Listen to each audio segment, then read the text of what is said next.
Jina langu ni Dr. Rahma Hembora, mkurugenzi msaidizi wa elimu ya afya kwa umma kutoka Wizara ya Afya.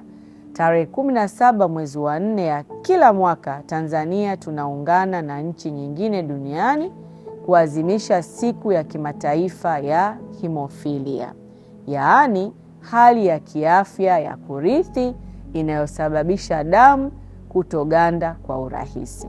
Kwa baadhi ya familia, hali hii hubadilisha maisha ghafla, kwamba hata jeraha dogo tu linaweza kusababisha kutoka kwa damu kwa muda mrefu au kuvuja damu ndani ya viungo vya mwili. Ni muhimu kufahamu kuwa hemofilia si ugonjwa wa kuambukiza wala kurogwa.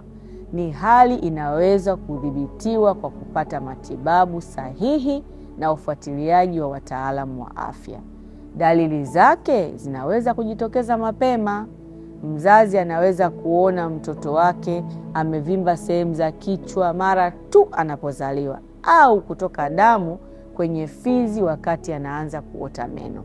Wakati mwingine damu inaweza kutoka nyingi isivyo kawaida wakati wa tohara kwa watoto wa kiume, na hata wakati wa hedhi kwa wasichana, au wakati wa kung'olewa jino. Hizi zote ni dalili muhimu ambazo hazipaswi kupuuzwa. Habari njema ni kwamba kwa utambuzi wa mapema na matibabu sahihi, sasa watoto na watu wenye hemofilia wataweza kuishi maisha ya kawaida kabisa, kusoma, kucheza, kufanya kazi na kutimiza ndoto zao kama wengine. Wanachohitaji ni sisi kuwaelewa, kuwapa upendo na msaada kutoka kwetu sote kama jamii.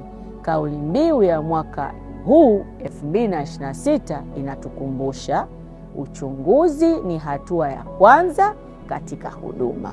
Hivyo na kusihi usipuuze dalili zisizo za kawaida za kutokwa damu. Chukua hatua mapema, mpeleke mtoto au ndugu yako kwenye kituo cha huduma ya afya ili kupata uchunguzi, matibabu na ushauri sahihi. Kwa kufanya hivyo, tunaweza kuzuia madhara makubwa ikiwemo ulemavu au hata kupoteza maisha. Tuchukue hatua mapema, tulinde maisha ya wale tunaowapenda. Asanteni. Ujumbe huu unaletwa kwako na Wizara ya Afya, sehemu ya elimu ya afya kwa umma.